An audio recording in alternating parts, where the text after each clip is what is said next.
This is Andi Purewal for Boxing Social in association with Betfred. For the first time, I'm delighted to be joined by boxer promoter Ben Shalom here in Cardiff. Ben, firstly, how are you? Yeah, very well. Obviously, start of the new year, big year hopefully for Sky and Boxer. So glad to be here. Glad to be here for such a big fight, such a big card, and the fans have been crazy. I mean, you've been here. It's you can feel it in the city. I think they've got the Six Nations next week as well. So it's like fever pitch here. Ben, there's so many questions I could ask you, so many questions which I'm sure people would like to know more about yourself, but I know we're under kind of, not time limits, but you're a busy man and he's getting towards the end of his presser. Firstly though, I just want you to kind of get your reflections on how things have gone from teaming up with Sky and your involvement with Boxer prior to that Sky deal, and how your workload and everything's just effectively gone and been upped. You have more money to work with, you're involved in larger deals now. We'll come on to one deal which was spoken about last week on Friday, a certain purse bids, which I'm sure you know I'll bring up. But just in general, how has everything just catapulted up in levels? I've been working in the sports since I was 23 years old. I've almost done every single job. And we had to build from scratch. We had no money, no budget, no TV deal. We started with the tournaments and we sort of bounced around TV stations, bounced around different things, but always knowing where we wanted to get to and it was a great education, to be honest, having to do shows without TV budget, having to not be able to sign fighters and still put on shows. It was a great experience, and I think we always knew this time was coming, and we knew the key to it was no one knowing who we were. Boxing's so hard to break into. I mean, we see it because Warren and Hearn have been doing it since the 80s. It's very difficult, but we knew the broadcast landscape was changing, and we just needed to be ready, and we needed to understand the sport. And I think you have to be resilient in this sport. Boxing's a brutal sport inside and outside the ring, and we've been resilient and we've been ready, but we've been very, very prepared for this opportunity. I think it's showing pretty quickly. We have our own ideas about the sport and how to get fights made and where the sport can go, and the sport that we love, and how it can sort of expand, how it can become more accessible, how it can get the best fights on. As I say, I think it's showing early on, but we've got a long road ahead of us as well. Ben, for yourself, when you first stepped into the shoes of your predecessor Eddie Hearn, the previous promoter who had worked with Sky, did you feel the pressure? Because obviously Eddie and Sky had a hugely successful relationship over a number of years. So taking over from it there, did you feel the pressure? I don't see it as a direct replacement. Obviously, Eddie is an amazing frontman and an amazing presenter and promotes his fights really, really well. We want to do things differently. He does his thing, Bob Arum does his thing, Al Heyman does his thing, Frank promotes in his way. So there's a lot of ways of doing things, and I think we didn't feel that much pressure because we had a clear vision of where we wanted the sport to go, and we didn't think that was being done. And Sky, luckily, saw it in exactly the same way we did. And it's a long journey ahead. I'm 28 years old. I think Eddie's first promoted his fight at 31, and his dad was a boxing promoter, and he works for Matchroom, and it's been a different journey for us. I'm still doing stuff that probably Eddie's never done, and I don't mean that in a certain way. It's just we've built this business brick by brick, and we still are, and it's very early days, and we're in a good spot. It's not that fight week yet, but the Amir Khan-Brook fight, well, from what Adam says, you were heavily involved in getting that deal over the line, something which past promoters, managers, whatever, just couldn't do so previously. What made you different? What made you being a key part in able to get that deal signed, for example? I think we just really believed in the fight, one. But also, being honest, it was the right time for the fight. I think people saying it was too late. I think that's more out of frustration. It was the same with Mayweather, Pacquiao. I think by the time it came along, people were so frustrated. But once it was announced, we knew these guys are in a similar position in their career. It's one of the biggest rivalries in British boxing that there's ever been, especially at that weight division. And so we knew it was huge, and we just dealt with the fighters in the same way that we do every time, and try and make it about them, and try and make sure everyone's happy, and dealing with both fighters separately worked because they wouldn't be in the same room. They wouldn't even look at each other. So we managed to get it done, and unbelievable. So exciting now. I've got to ask you, how difficult of a deal was it to make? Because when people start mentioning the certain weight clauses and what have you, which have been put in, Again, how long it's taken to get this fight done. How difficult was that fight in comparison to any previous fight you've had to get over the line? That was difficult because we thought we had it done in the summer of last year, and it went on and on and on. Every promoter wanted it, every broadcaster wanted it. There were being big numbers thrown around, and in the end it came down to us selling this as a legacy fight to the fighters. And where do they want that legacy fight to be? Do they care about their careers after the sport? What does Amir want to do after the sport? What does Kel want to do after the sport? And I think it came down to they wanted it on Sky, they wanted it in Manchester. We sold that vision, we sold that dream to them both, and it is a dream. Amir in the final fight, in this final massive fight, he'll argue differently. He's coming back to Manchester in a sold-out arena, live on Sky Sports box office. In the end, it got there, it got done, and I'm glad. I think they made the right decision. Then moving away from that one and on to the reason we're here in Cardiff, obviously Chris Eubank Jr., Liam-Williams, it's built up kind of a grudge match now, heated rivalry, and again, I've said in previous interviews I don't like to say the word hate, but it certainly seems to be like you could throw that one out there between these two.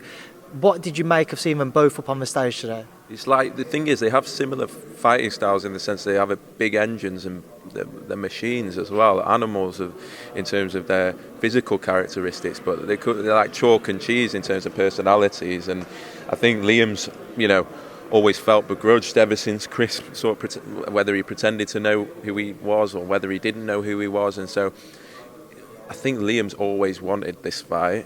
It's massive for Liam to get this fight, and now to be in Cardiff, where there's so much on the line for both guys. He knows that not only can he propel his career, he can stop Eubank's career, and he hates him, and he can stop his career. And so that's what's built, and that's what we see now in front of us, is two guys with everything on the line that both believe they can win, and they both have a genuine narrative. And it's easy as a promoter, you can let them get on with it. People can see it's real, and people can see it's a 50-50 fight, and all we have to do is provide the perfect environment for them to get it on, and I think we have done.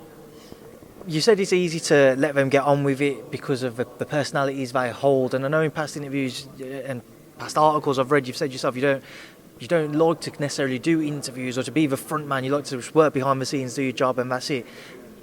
How do you feel about it all now? Obviously, being up on stage at press conferences, big presses like this, Amir Khan, Cardiff will be even bigger. How do you feel about it all now, obviously, the more you do it? No, it's not that I don't like it. It's just we have other priorities as well. Like, it's not what I wake up and think about. I don't think about how I can grow my own profile and things like that. I think of how can I make the best fights possible as soon as possible and get them on Sky. That's all I'm thinking about, and that it's working. And we're focused on that, and we're focused on working with different promoters and different personalities and trying to leave our ego at the door. And it might be boring, to some people, but what it does is deliver fights and deliver quality and take things up a notch. I don't think I can remember a card like this on Sky Sports Saturday Fight Night, not since I've been watching boxing, and that's what we'll continue to do, and it's working, and we're getting the fights made. And yeah, in terms of interviews, press conferences, I love it in the sense that it's part of the job. I do love it, but it's also not about myself in the same way perhaps some promoters it's not about themselves either. That's all. I think it's horses for courses. We, as I say, I'm 28 years old. This is the start of hopefully a very, very long journey, and we've got to prove ourselves by what we put on in the ring and the shows that we put on. Linking back to Saturday night, it's a fight which people have spoken about, and just expect fireworks, expect it to be explosive. Are you of a similar mindset? Are you expecting this one to catch fire as soon as the pair of them lock eyes on each other from across the ring? Yeah, I was thinking Liam needs to fight a slightly different fight, because if he comes straight forward, Eubank's going to come straight forward. It's going to be explosive, but you might expect with Eubank's durability for him to come through in that sort of fight. So, and I am hearing that he's going to come straight out the blocks, and I'm not sure whether, for me, I would necessarily do that. I think Eubank's been exposed when there's been a tricky style in there, maybe with Billy Joe, where it could have gone either way, but then with George Groves, I think he showed how to beat Chris Eubank Jr. So it's going to be interesting, because are we going to see a different style with Chris as well? I don't know. So it's really hard to call. I think if we see the Chris Eubank Jr. of old, then Liam-Williams should I think have a real game plan and look at the George Groves fight. But if Chris is going to mix it up, and maybe the best antidote is for Liam to just come straight forward. But it's definitely going to be interesting, and from what I'm hearing, they're both going to be hell for leather from the first round, which is what the fans want to see.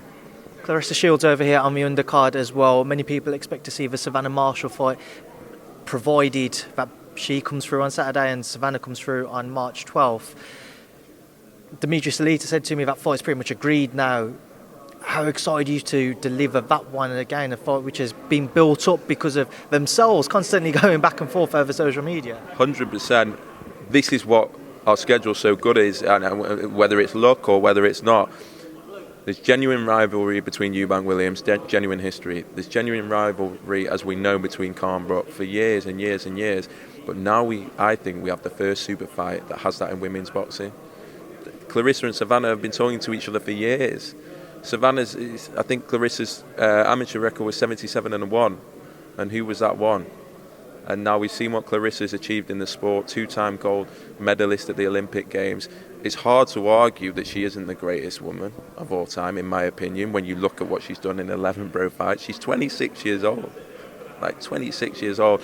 But then to have Savannah, who we believe is just coming into her prime now. She's the bigger girl, she's got great punch power, and they've got, as I say, that history, and that fight will take off. And I think it will take off like we've not seen before in women's boxing, because it's okay having two talented fighters in the ring, but when you've got the history that they have together, and when you've got two polar opposites and UK versus US, the broadcasters are going mad for it, they're begging for it, and so that tells us that will be a very special occasion. But they both got to come through their mandatories first, Clarissa on Saturday and Savannah in March in Newcastle. Away from these cards, on to my next topic, the heavyweight division. Last Friday, we saw the biggest purse bids in boxing history take place between Tyson Fury and Fury-Whyte. In the following day, Frank Warren did a couple of interviews and he name-dropped you. He said at the 11th hour you attempted to broker a deal on behalf of Dillian and his team. Just your kind of take and your role in what conversations you had with Frank to attempt to try to make a deal outside of it having reached purse bids. No, Frank's landing me in it there a bit. To be honest, I think Frank Warren is a great promoter, and I actually have no animosity whatsoever to the Warren camp, and I'm delighted that the fight's happening. No, what happened was Frank reached out to the board on the day to try and get in touch with Dillian's team, and then I think he must have seen when Dillian's lawyer came back, I was looped in an email, and I have a good relationship with Dillian White's team. That's it. Dillian's a free agent. I'm not claiming to represent him, not claiming not. We're trying to facilitate fights, and if they need our help, they get our help, and that's it. And I would never have mentioned this. Obviously, Frank has. But there's nothing more to it. I'm just glad the fight is happening. And I think they're both great guys. I've got so much respect for Tyson Fury and Dillian Whyte, and massive for British boxing. Very well answered, Ben. But as you said, obviously Dillian being a free agent, I spoke to Adam about it yesterday. Adam was kind of playing down as to where it could have gone, but did you attempt to kind of speak to Frank about the possibilities of making the fight outside of it having reached purse bids? And also, did you ever consider making a bid for the fight? No, because, look, I have a relationship with Top Rank as well, very close relationship, and Top Rank are working with Queensberry on the fight. I think it would have been unfair. If to bid, I was confident that, it would have been unfair for us. I don't think it was necessary. Tyson's with Frank and BT. I'm with Top Rank, and we were letting them get on. All we were trying to do, or all we were asked to do, was to try and facilitate things, smooth things over. I think, we'll always be there for that. As I say, I'm glad the fight's getting on. There's not much more to say, we're never going to put in a bid for that fight. We might have joked about it, but we're just happy it's on, and looking forward to it. Just a final one on it all. Do you believe if you had bid, you'd have been able to outbid that $41 million one which was tabled? I said on TalkSport before I thought £30 million would win it, or 30 and that is what has happened. Look, we could have. Sky can generate more money than any other broadcaster in the UK, and this is a big UK fight. You do the maths, you do the numbers, you can see how they got to those numbers. But fair play, they're still putting it on the line. And look, we think we could have been competitive if we wanted. Look, we're early on in our. We've got Eubank-Williams, Khan-Brook, Taylor Cattrall. We wanted the fight to happen. We want the heavyweight division to keep moving. But yeah, there's certainly a lot of money in that fight, and I think we'd have definitely been competitive if we wanted to be. But as I say, I've got a good relationship with Top Rank, and we're not here to stop fights. We're here to help them happen. Right, Ben, we will leave that there now because I know you're going to want to shoot off because your team's been waiting to go for about 20 minutes whilst you've done me. So I appreciate your time. Thank you for speaking to me on Boxing Social. No problem. Cheers, mate.